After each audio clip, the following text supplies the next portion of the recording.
আসসালামু আলাইকুম। Mobile bank বিডির পক্ষ থেকে সবাইকে স্বাগত জানাচ্ছি আজকে ভিডিওতে।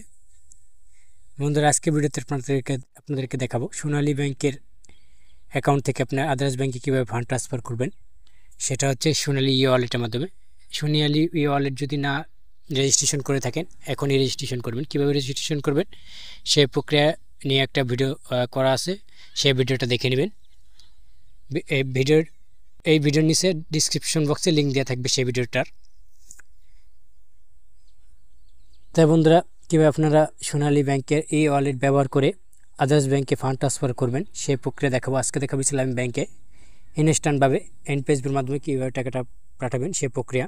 তাই চলুন ভিডিওটা শুরু করি। প্রথমে আপনার ট্যাপ টু কন্টিনিউ অপশনে ক্লিক করবেন। ক্লিক করার পর সোনালী ব্যাংকের মোবাইল নম্বর বা ইউজার আইডি হচ্ছে মোবাইল নম্বর, ওয়ালেটের মোবাইল নম্বর এবং পিন দিয়ে লগ ইন করবেন।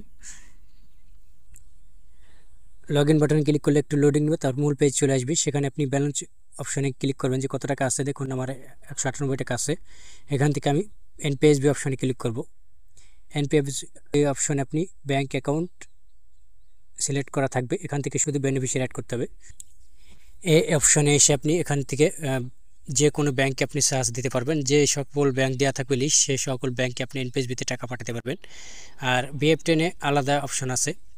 আপনি যেই ব্যাংকে বিএফ10 পাঠাবেন সেটা সিলেক্ট করলে বিএফ10 অপশন আসবে। এখানে আপনি যে ব্যাংকে এনপিএসবি ব্যাংক সিলেক্ট করবেন, যে ব্যাংকে টাকা পাঠাবেন, ইনস্ট্যান্টভাবে টাকাটা যাবে। তারপর আপনি সেই ব্যাংকের অ্যাকাউন্ট নম্বরটা প্রদান করবেন, উপরের দিকে অ্যাকাউন্ট নম্বরটা প্রদান করবেন এবং টাকার অ্যামাউন্ট দিয়ে দেবেন, কত টাকা পাঠাতে চান। সবশেষে এখানে পিন দিয়ে দেবেন। পিন দিয়ে সাবমিটে ক্লিক করে দেবেন। পিনটা দেবেন আপনি সোনালী ই ওয়ালেটের পিন। এটা সোনালী ব্যাংকে রেজিস্ট্রেশন করার সময় পিনটা সেট আপ করতে হয়। কীভাবে সেট আপ করে সেই ভিডিও আছে, ভিডিওর নিচেই দেখে নেবেন ভিডিওটা। এই ডিসক্রিপশন বক্সে লিঙ্ক দেওয়া থাকবে।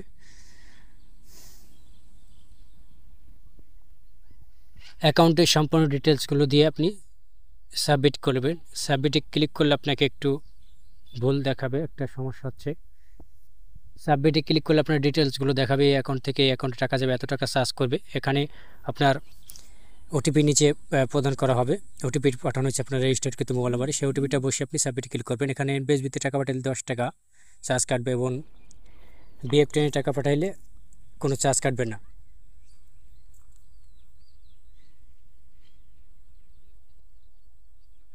ওটিপিটা বসিয়ে সাবমিট বাটন ক্লিক করে দেবেন। কিছুক্ষণ লোডিং নেবে। লোডিং নেওয়ার পর ট্রানজ্যাকশন এনপিএসবি ফেল্ড,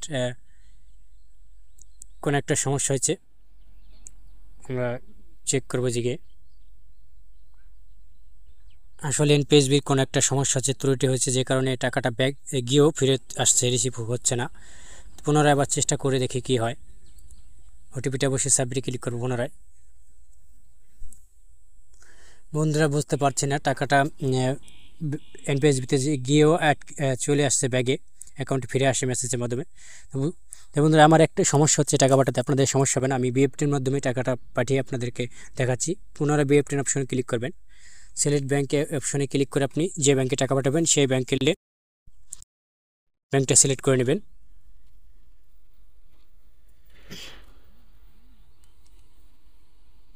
এবং সেই ব্যাংকটা কোন ডিস্ট্রিক্টের আওতায় সেটা এখানে দেবেন, সিলেক্ট করবেন সেই ডিস্ট্রিক্টটা।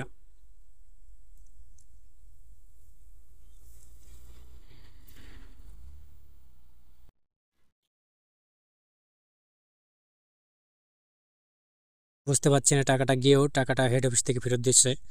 আমি আর চেষ্টা করলাম না, আটকে যেতে পারে। বন্ধুরা, এখানে আপনি জেলা সিলেক্ট করার পর আপনার সার্চ ব্যাংক ব্রাঞ্চ এই অপশনে ক্লিক করবেন। ক্লিক করার পর আপনার ব্রাঞ্চ সিলেক্ট ব্রাঞ্চ অপশন আসবে। সেখানে আপনি কোন ব্রাঞ্চে আন্ডারে অ্যাকাউন্টটা সেটা সিলেক্ট করে দেবেন এবং নেক্সট বাটন ক্লিক করে দেবেন। আপনি ব্রাঞ্চটা সিলেক্ট করে নেক্সট বাটন ক্লিক করবেন। নেক্সট বাটন ক্লিক করলে আপনার এখানে রিসিভার ব্যাংক অ্যাকাউন্ট এই অপশনে আপনি যে ব্যাংক অ্যাকাউন্ট নম্বরে টাকা পাঠাতে চান যাকে, তার অ্যাকাউন্ট নম্বরটা দেবেন। রিসিভার নাম, মানে যার নামে ব্যাংক অ্যাকাউন্ট তার নামটা দেবেন ওখানে এবং কত টাকা পাঠাতে চান সেই টাকার পরিমাণটা দেবেন। পারপাসে কী কারণে টাকার ট্রানজ্যাকশনটা করছেন, কী সম্পর্ক তার সাথে, কোনো বিজনেস বা নিজে না ফ্যামিলি মেসেজের জন্য আপনি টাকাটা পাঠাচ্ছেন কারো কাছে। এখানে যেহেতু আমি নিজ, তাই আমি নিজ দিয়ে দিচ্ছি। এবং ওয়ালেটে এই সোনালী ব্যাংকে যে ওয়ালেট, সেই ওয়ালেটের পিন নাম্বার দিয়ে সাবমিটে ক্লিক করতে হবে। ওয়ালেটের পিন নাম্বার দিয়ে সাবমিটে ক্লিক করবেন। সাবমিটে ক্লিক করার পর আপনাকে ডিটেলসগুলো দেখানো হবে যে এই অ্যাকাউন্ট থেকে আপনি এই অ্যাকাউন্টে টাকাটা পাঠাচ্ছে, কোনো চার্জ নেই, বিএফটির মাধ্যমে রাউটিং নাম্বার দেখাচ্ছে এবং ওটিপি রেজিস্টারকৃত মোবাইল নাম্বারে ওটিপি প্রদান করা হচ্ছে। সেই ওটিপিটা আপনি বসিয়ে সাবমিটে ক্লিক করলে আপনার বিএফটি সম্পূর্ণ হয়ে যাবে। লেনদেন ওটিপিটা বসিয়ে সাবমিটে ক্লিক করবেন। সাবমিটে ক্লিক করলে আপনারা দেখাবে সাকসেস, টাকার পরিমাণ দেখাবে, ট্রানজ্যাকশন আইডি, এই অ্যাকাউন্ট থেকে এই অ্যাকাউন্ট টাকাটা যাচ্ছে, বিএফটি ট্রানজ্যাকশন, চার্জ নেই, ট্রানজ্যাকশন আইডি দেওয়া হয়েছে। তো বন্ধুরা, এইভাবেই আপনারা খুব সহজে সোনালী ওয়ালেটের মাধ্যমে আদার্স ব্যাংকে টাকা পাঠাতে পারবেন কোনো ছাড়া। তাই বন্ধু, ভিডিওটা দেখে যদি আপনার উপকার হয়ে থেকে বা ভালো লেগে থেকে লাইক বাটন লাইক করে দেবেন, কমেন্টে মতামত জানাবেন, শেয়ার বাটন ক্লিক করে ফেসবুকে শেয়ার করে দেবেন এবং সাবস্ক্রাইব বাটন ক্লিক করে পাশে যে ডান পাশে যে বেল বাটন আছে সেখানে অল নোটিফিকেশন অন করে দেবেন। পরবর্তীতে এই ধরনের কোনো ভিডিও আপলোড করলে সেটা সবার আগে চলে যাবে আপনার মোবাইলে। তো বন্ধুরা, ভিডিওটা দেখার জন্য ধন্যবাদ। আল্লাহ হাফেজ, ভালো থাকুন সকলে।